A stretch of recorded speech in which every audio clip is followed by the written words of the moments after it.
बांग्लादेश की पूर्व प्रधानमंत्री शेख हसीना के बेटे ने दावा किया कि उनकी मां ने सेंट मार्टिन द्वीप की वजह से बांग्लादेश में तख्तापलट होने के मुद्दे से जुड़ा कोई बयान नहीं दिया।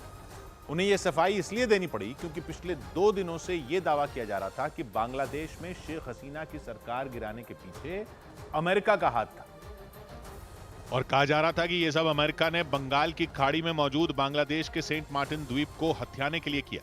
इससे जुड़ा एक ऑडियो भी सामने आया था जिसके जरिए यह दावा किया गया था कि यह आरोप किसी और ने नहीं बल्कि खुद शेख हसीना ने लगाए थे। लेकिन शेख हसीना के बेटे ने यह दावा किया है कि उसकी मां ने इस तरीके का कोई बयान नहीं दिया। और शेख हसीना के बेटे सजीव वाजिद जॉय के मुताबिक ये आरोप मनगढ़ंत थे।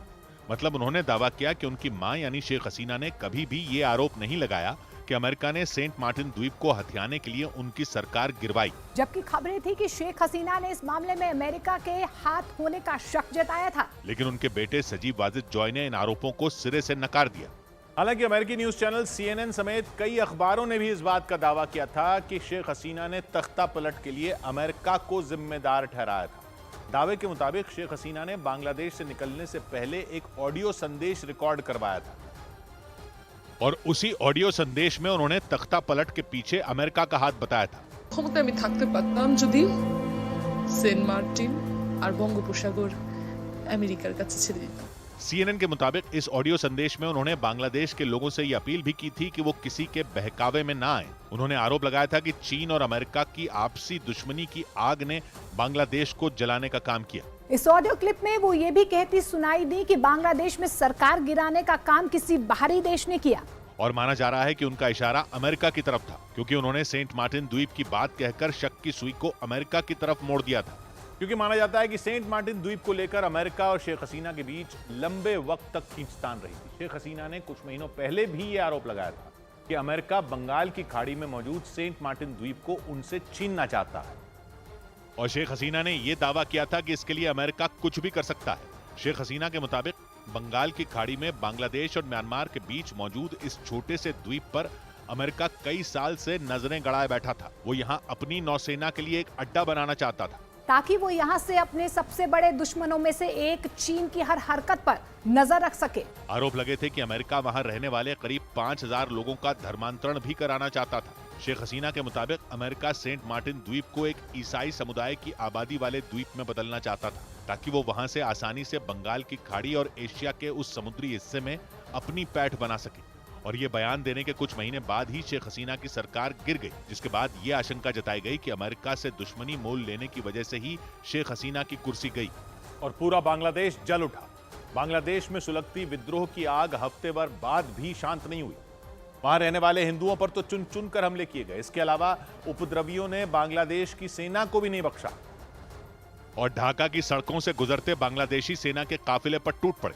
उन लोगों ने सेना की एक गाड़ी को आग के हवाले तक कर दिया। यह हंगामा इसलिए हुआ क्योंकि हाथों में हथियार लहराते उन प्रदर्शनकारियों को सेना ने रोकने की कोशिश की।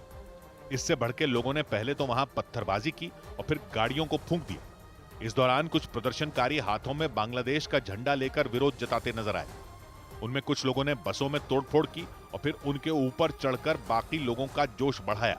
इस दौरान कुछ लोगों के हाथों में धारदार हथियार नजर आए तो वहीं कुछ लोग खतरनाक बंदूकें लहराते दिखाई दिए।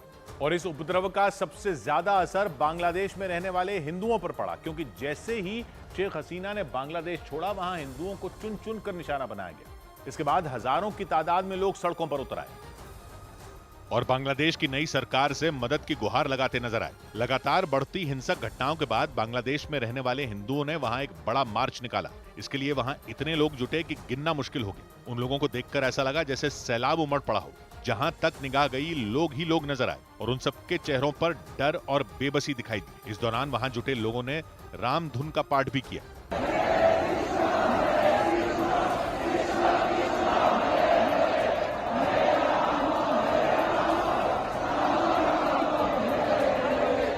हजारों की तादाद में वो लोग इसलिए जमा हुए क्योंकि दावा किया गया कि हफ्ते भर में बांग्लादेश में करीब 800 से ज्यादा हिंदुओं को अपने घर छोड़ने पड़े। उनमें कई लोगों के घर जलाए गए तो कईयों की दुकानें फूंक दी गईं। और बांग्लादेश में हिंदू समुदाय के खिलाफ हो रही इस हिंसा के विरोध में भारत में भी कई जगहों पर प्रदर्शन शुरू हो गए। साधु संतों के साथ बड़ी संख्या में लोग सड़क पर उतर आए और बांग्लादेश में हिंदू समुदाय के लोगों की सुरक्षा का मुद्दा उठाया। और मथुरा में तो हिंदू एकता के नाम से रैली निकाली गई। इस रैली में साध्वी रितंभरा शामिल हुई। वहां उनके साथ अलग अलग हिंदूवादी संगठनों के कई संतों ने भी प्रदर्शन किया। बारिश के बीच रंगजी मंदिर से पैदल मार्च निकाला गया और भगवा झंडे भी लहराए गए।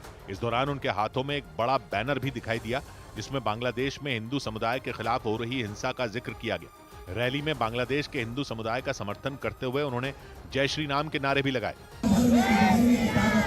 उत्तर प्रदेश में मथुरा के साथ संभल में भी हिंदूवादी संगठनों का गुस्सा फूट पड़ा। वहां जन आक्रोश रैली निकाली गई और सड़क पर इकट्ठा होकर नारेबाजी की गई। हिंदू का खून न खोले, वो बेकार दवाई है। विरोध प्रदर्शन के दौरान बांग्लादेश में परेशान हो रहे हिंदू समुदाय के लोगों को भारत में शरण देने की मांग की गई। जो बांग्लादेश में हो रहा है उससे मन बड़ा व्यथित है, हिंदू समाज बड़ा आक्रोशित है। इतना ही नहीं, इन संगठनों के सदस्यों ने बाकी हिंदू समुदाय के लोगों से अत्याचार के खिलाफ आवाज उठाने की मांग की। और बिहार में भी कई हिंदूवादी संगठनों ने बांग्लादेश के हालात पर नाराजगी जाहिर की और जमकर प्रदर्शन किया। हिंदूवादी संगठनों ने प्रधानमंत्री और विदेश मंत्री से इस मामले को संयुक्त राष्ट्र तक ले जाने की अपील की और बांग्लादेश के हिंदू समुदाय की सुरक्षा की मांग कर दी। हिंदूवादी संगठनों के सदस्यों ने वहां आक्रोश मार्च निकाला और सड़क पर नारेबाजी करते सुनाई दिए।